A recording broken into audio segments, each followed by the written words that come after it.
लगभग विद्वानों को भी मृत्यु से डर लगता है।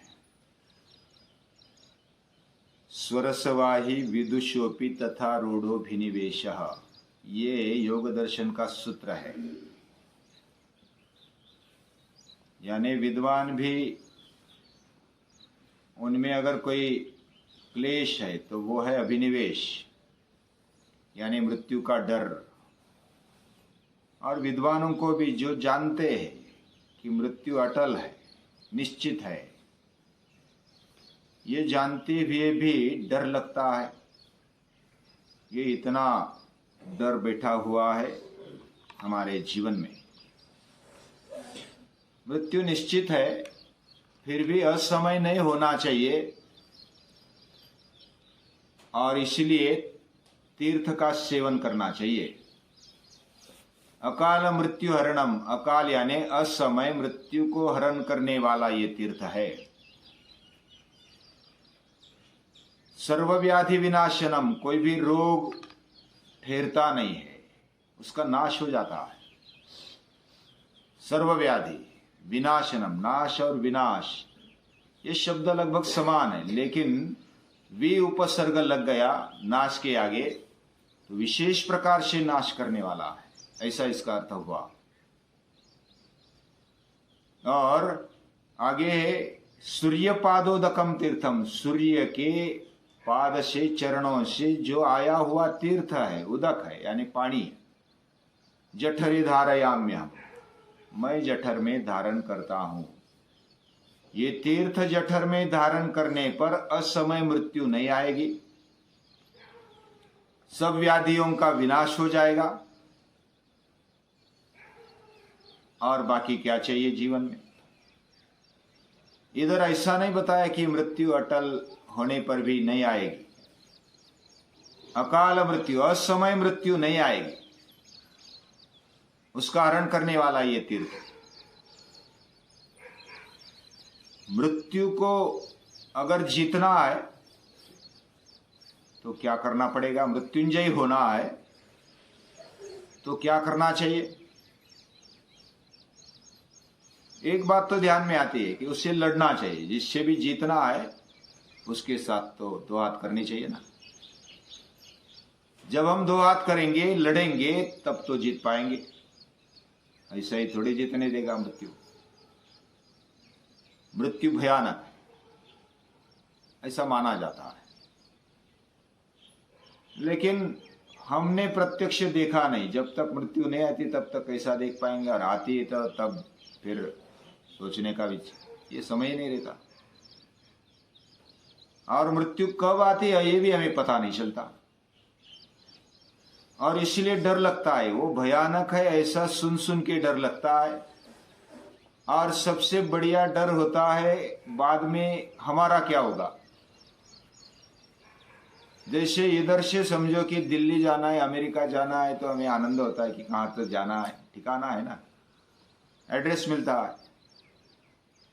लेकिन मृत्यु के बाद का एड्रेस हमें पता नहीं है, किधर जाना है पता नहीं है।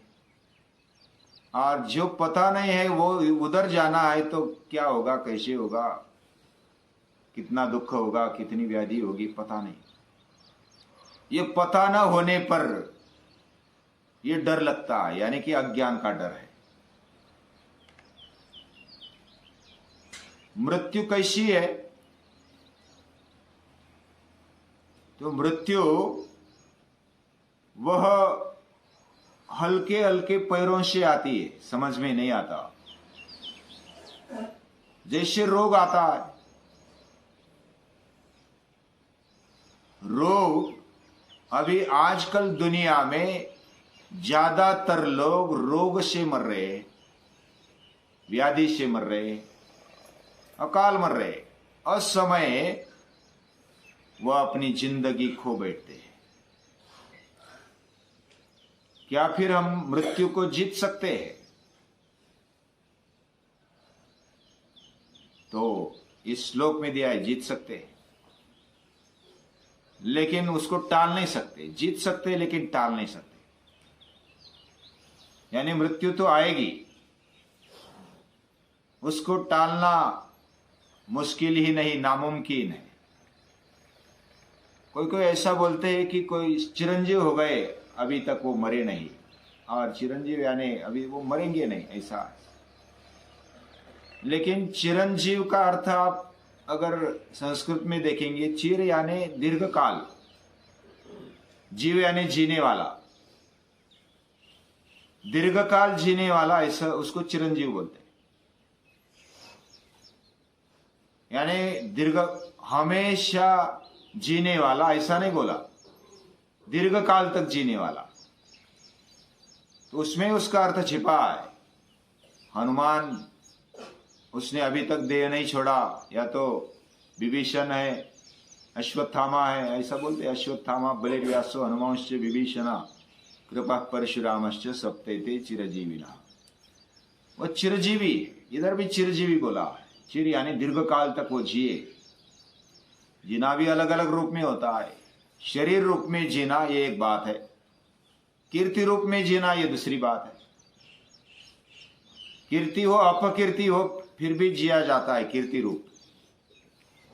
यानी कोई बदनाम हो के, जैसे राम को याद करते हैं तो रावण याद आ जाता है, वो भी याद रहता है। अपकीर्ति होने पर भी वो दीर्घ काल तक कीर्ति रूप में प्रसिद्ध हो गया, वो जीता है अभी भी, ऐसा बोल सकते हैं। तो वो चिरंजीवी है, यानी कि दीर्घ काल तक जीने वाले। जिसने देह धारण किया उसको मृत्यु निश्चित है, उसका देह जाने वाला। जातस्य ध्रुव मृत्यु ध्रुवम जन्म मृतस्य च। जिसका मृत्यु है उसका जन्म है, जिसका जन्म है उसकी मृत्यु है। यह निश्चित है, ध्रुव यानी निश्चित, उसमें कोई शंका लेने की आवश्यकता नहीं। अवतार भी हो गए तो उनको मरना ही पड़ा, देह छोड़ना पड़ा। मरना पड़ा मतलब देह छोड़ना पड़ा। देह छोड़ना ये मृत्यु हम समझते हैं। और वह देह क्यों छूटता है? अलग अलग कारण है। वृद्धत्व के कारण देह छोड़ा जाता है, छूटता है। रोग से छूटता है। कोई आघात हो जाए अचानक तो भी छूट जाता है।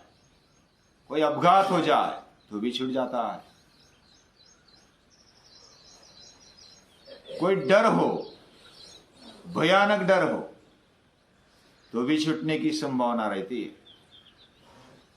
हम दुर्बल बन जाए तभी देह छूटता है।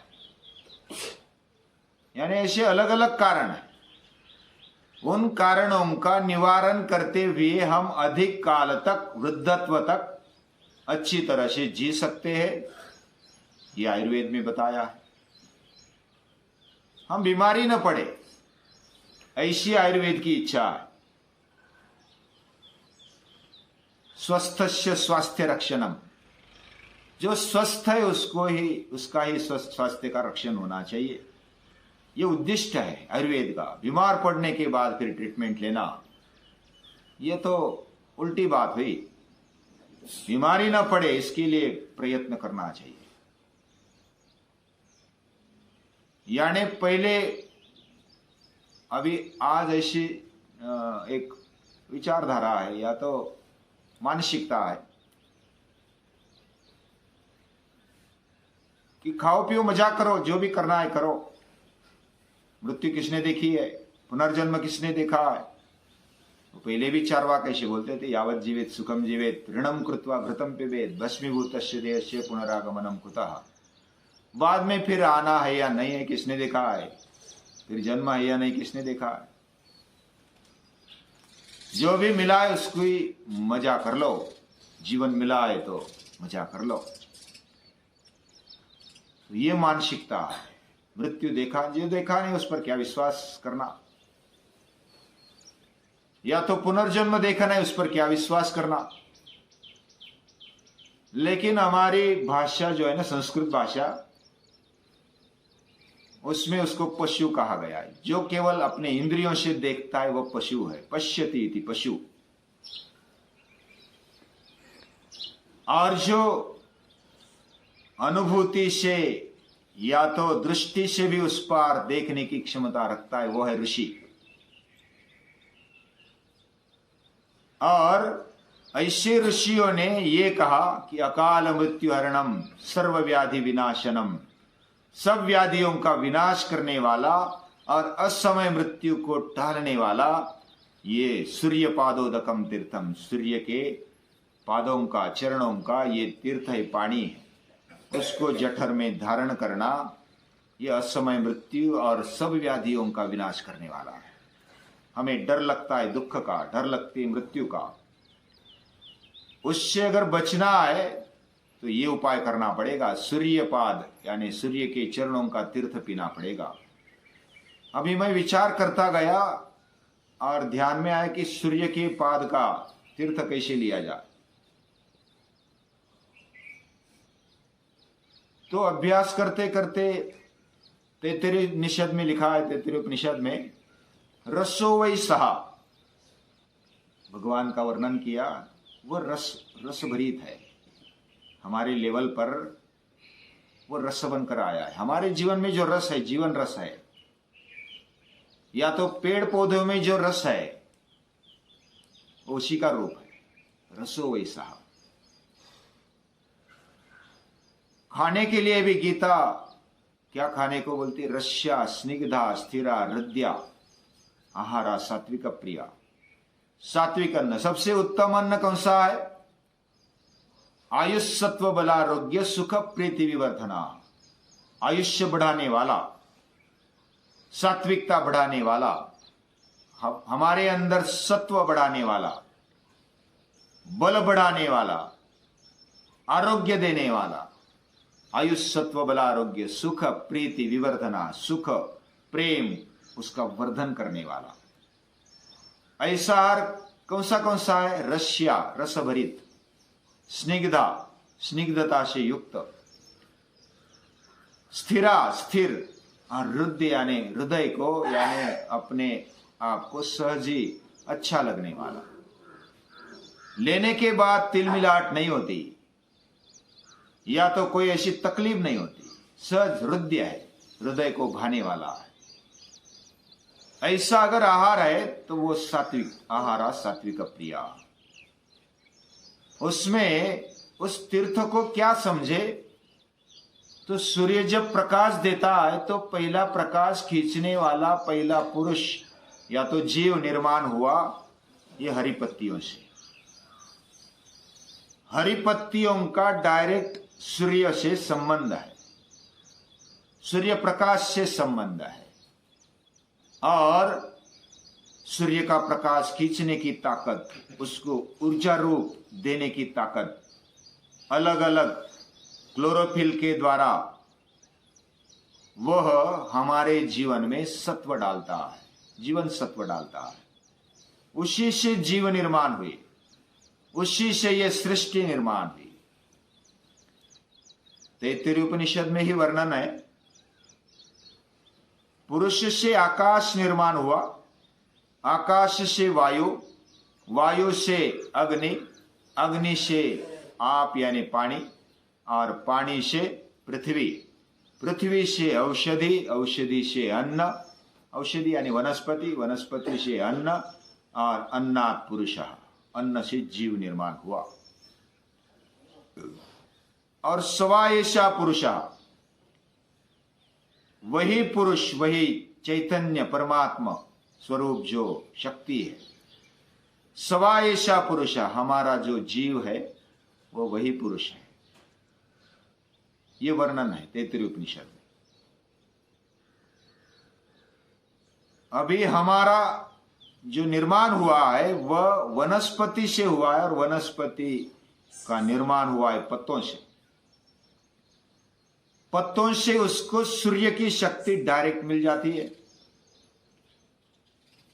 और वह फोटोसिंथेसिस के द्वारा, प्रकाश संश्लेषण के द्वारा सूर्य की ऊर्जा को लेता है, और वही ऊर्जा फिर हम तक पहुंचती है फूलों के द्वारा, फल के द्वारा, शाखाओं के द्वारा, मूल के द्वारा, तने के द्वारा हम तक वो पहुंचती है। उस क्लोरोफिल में क्या होता है, हरित द्रव्य में क्या होता है? तो उसमें मैग्नीशियम का एक कण होता है और उसके इर्द गिर्द हाइड्रोजन, ऑक्सीजन, कार्बन और नाइट्रोजन, ये 4 वायु घूमते रहते उस मैग्नीशियम के कण के इर्द गिर्द। और हमारे हीमोग्लोबिन में क्या होता है? वही क्रिया है, सिर्फ मैग्नीशियम की जगह लोह है, आयरन है, और उस लोह के इर्द गिर्द वही 4 वायु घूमते हैं। उसका आकार जब हमारे साइंटिस्ट ने निकाला और हीमोग्लोबिन का आकार निकाला, लगभग सेम है, 99.99% वो सेम टू सेम है। आप यूट्यूब पर देख सकते हो या तो गूगल पर देख सकते हो, सेम टू सेम आकार है। और वो ऊर्जा का स्रोत डायरेक्ट लेने वाला है, जो हरित पत्ते है, उसने ले लिया और हमें दे दिया। जब प्रथम जो लेता है वह शुद्धता से लेता है। गंगा जब हिमालय में जाएंगे तो शुद्ध है, जब बहती है आगे आगे तो गटार बन जाती है धीरे धीरे, वो हमारे कारण है। अभी शुद्ध रहेगी लेकिन हम गटार बना देते उसको। तो हरी पत्तियां ज्यादा से ज्यादा शुद्ध है, हम जो ग्रहण कर सकते हैं। ऐसी अवस्था में ज्यादा से ज्यादा शुद्ध अन्न अगर कोई है तो वह है हरी पत्ती, और उसको हम अगर ग्रहण करते हैं तो वह सूर्य का तीर्थ समझो। और डॉक्टर विल स्टार्टर कहते हैं, जर्मनी के हैं वो कहते हैं green leaves are great healers. जो हरी पत्तियां है ना, वो ग्रेट हीलर्स है, बहुत ही श्रेष्ठ ऐसे उपचार करता है, हमें अच्छे बनाने वाले हैं। और उस पर से मुझे ऐसा लगा कि इस पर कुछ किया जाए, तो मैंने पहले खुद पर प्रयोग किए। पहले कुछ प्रयोग करते करते कुछ समस्या भी आई। मेरा वेट भी लगभग 10-12 किलो कम हो गया था। रेगुलर जो वजन मेरा होता था उससे 10-12 किलो, यानी मेरा वजन 62-63 या तो 64 के बीच में रहता था, 60 के आगे। वजन हो गया था 52। यानी बाकी बोलने लगे कि अरे अन्ना तू क्या कर रहा है, मरना है क्या। मुझे पहले मेरे घर में कुछ प्रसंग हुए, कुछ असमय मृत्यु के प्रसंग हुए। मेरी बेटी चल बसी, वो कम उम्र वाली थी, युवा बन गई थी, युवती बन गई थी, और वो चल बसी। ये बीमारी के कारण। कौन सी बीमारी आ गई? वायरल इन्फेक्शन हुआ, डॉक्टर ने बोला। बुखार आ गया, बुखार उतरता नहीं था। तो वो बाद में सोचेंगे, लेकिन वो चक्कर में इतना अटक गया कि बहुत सारे टेस्ट किए, 100-150 टेस्ट लगभग किए होंगे। ये करो तो वो करना, वो करो तो अभी वो क्या, हम हदबल हो जाते अज्ञान के कारण। और लास्ट में चल बस इतना करने पर भी पैसा गया, बेटी भी चली गई। बहुत सारे टेस्ट किए फिर भी नहीं बची। उसके बाद फिर माँ चली गई, पिता चले गए, फिर दादी चले गए, यानी बहन के मिस्टर। ये एक के बाद एक लगभग 2 साल में ये सारी घटनाएं हुई। मैं देखता रह गया। मुझे लगा मैं योग करता था, योग के कारण मैं कुछ सोल्यूशन निकालूंगा बीमार पड़ने पर भी, लेकिन योग नहीं कर पाते थे। बीमार जो लोग योग नहीं कर पाते, तो क्या करना चाहिए? हम मृत्यु को ऐसे असमय देखते देखते मेरे सामने मेरी बेटी चली गई, तो मुझे बहुत दुख हुआ। इसके लिए क्या करना चाहिए? तो मैं सोचता गया कि इस पर कैसे उपाय निकाला जाए।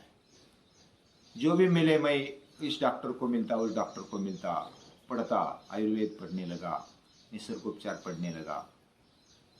फिर अलग अलग ऐसा ढूंढते ढूंढते फिर हमारे जीवन में मृत्यु को हराने के लिए बहुत सारे आयाम हैं, और उसको परास्त करना है या तो मृत्युंजय बनना है, तो केवल शारीरिक मेहनत से काम नहीं चलेगा। तो इसका उत्तर गीता में मिल गया।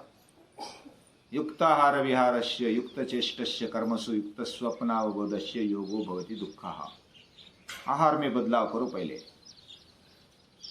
हमें लगता है कि थोड़ा सा खाने से क्या होगा, अभी थोड़ा खाओ, ज्यादा खाओ, क्या होगा। यानी जो भी छोटी छोटी बातें है, विष थोड़ा भी खाएंगे, ज्यादा भी खाएंगे तो विष विष है। थोड़ी भी अशुद्धि हमारे जीवन में आती है तो वो तकलीफ देगी। और जो भी हम डालते हैं वो विचार पूर्वक डालें। ऐसा हल्के में न लेके हम क्या खा रहे क्या नहीं खा रहे, ऐसा बिना सोचे बस खा लिया। हमें बुद्धि दी है, उसका उपयोग करना चाहिए। तो आहार में बदलाव होना चाहिए, हमारे व्यवहारों में बदलाव होना चाहिए। हम क्या सोचते हैं, क्या मान्यता रखते हैं, क्या उसको सही जीते, क्या स्पष्ट है वो कल्पना, क्या वो मान्यता अच्छी है या तो योग्य है, इसको जांचना चाहिए। हमारे जैसा आहार योग्य होना चाहिए, वैसे विहार यानी कि व्यवहार और हमारा आचरण भी योग्य होना चाहिए। आपस में जो आचरण है, व्यवहार है, वह भी शुद्ध होने चाहिए, प्रामाणिकता से होनी चाहिए। वह भी अगर अच्छे नहीं तो मानसिकता अच्छी नहीं रहती। और मन और बुद्धि, उसको आयुर्वेद में प्रज्ञापराध कहा। रोगों का सबसे मूल कारण, बढ़िया कारण अगर कोई है तो आयुर्वेद मानता है प्रज्ञापराध। 99% बीमारियां, इतना मैं बोलता हूं, बाकी क्या इतना परसेंट नहीं बोलते, लेकिन 90% समझो, 90% बीमारियां मन के कारण होती है। हम सोचते हैं कि हमें बीमारी स्वीकारनी है तो हम स्वीकारते हैं। मुझे लगता है कि मेरा माथा दुखता है, मुझे टेंशन आ गया है तो आ जाता है। जैसा हम सोचते वैसे बीमार पड़ने लगते हैं। तो हमारी सोच बदलनी है, हमारी व्यवहार बदलने है। युक्ताहार विहारस्य युक्त चेष्टस्य कर्मसु, योग्य मेहनत हमारे जीवन में होनी चाहिए। यानी ये एक एक बात ध्यान में रखने जैसी। आहार है, हर एक क्षेत्र में काम करना पड़ेगा। पहले तो आहार पर ध्यान देना पड़ेगा, विहार व्यवहार पर ध्यान देना पड़ेगा, हमारी मेहनत पर ध्यान देना पड़ेगा। योग्य मेहनत होनी चाहिए, ज्यादा भी नहीं, कम भी नहीं। कौन सी दिशा में मेहनत करनी है ये भी देखना पड़ेगा।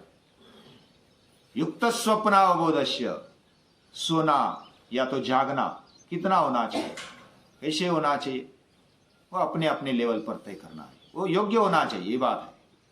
और ऐसा योग दुखकारक होता है। फिर जब हरी पत्ती के पीछे मैं अभ्यास करने लग गया तो उसमें कोई भी रोग से मर नहीं सकता है। समय पर अगर जाग जाए तो उसको यह हरी पत्ती मृत्यु से भी खींच ले आएगी, ऐसा मुझे विश्वास होने लगा। जो प्रयोग करते गए, जो लगभग 5-6 साल से, अभी 7वां साल है समझो, अभी मुझे विश्वास होने लगा कि रोग से आदमी मरेगा नहीं, लेकिन समय पर जागना चाहिए। जब हमारा इनटेक और आउटलेट, हमारे इंद्रिय अच्छे चल रहे तभी ध्यान देना चाहिए, तभी जागना चाहिए। जब इंद्रिया काम नहीं कर रहे, हम ले रहे उसको अंदर से पूरा पास नहीं कर सकते तो काम नहीं बनता थे। हमारे इंद्रिय जब तक अच्छे तब तक ही जग जाओ, नहीं तो फिर मृत्यु ग्रास लेगा, मृत्यु अटैक करेगा बिना समय, असमय अटैक करेगा, हमें पता भी नहीं चलेगा कब अटैक किया। और ये सूर्य पादोदकम तीर्थम, ये सूर्य के पाद का उदक है, ये पानी रस है, हरी पत्तियां। और उसको इतना महत्व देते हुए हमें उसको ग्रहण करना है। और मन में कुछ शंका नहीं रखनी, पूरी श्रद्धा रखते हुए सूर्य के चरणों का पानी हमें पीना है। और ऐसा समझकर पीना है तो जठरे धारयाम्यहम्, मैं जठर में धारण करता हूँ। पूरी श्रद्धा के साथ विचार पूर्वक जब मैं धारण करूंगा तो कोई क्लेश नहीं रहेगा, कोई दुख नहीं रहेगा, कोई व्याधि नहीं रहेगी, कोई मृत्यु का डर नहीं रहेगा। मृत्यु को भी आनंद से स्वीकार करेंगे। और मृत्यु इतना भयानक नहीं, जैसे नींद लेते, नींद लेने में आनंद होता है ना, वैसा मृत्यु लेने में भी आनंद होता है। जब हम बिना बीमार पड़े मरेंगे तो वो भी आनंद है। ये आज के लिए इतना ही, अब कर लेंगे कुछ।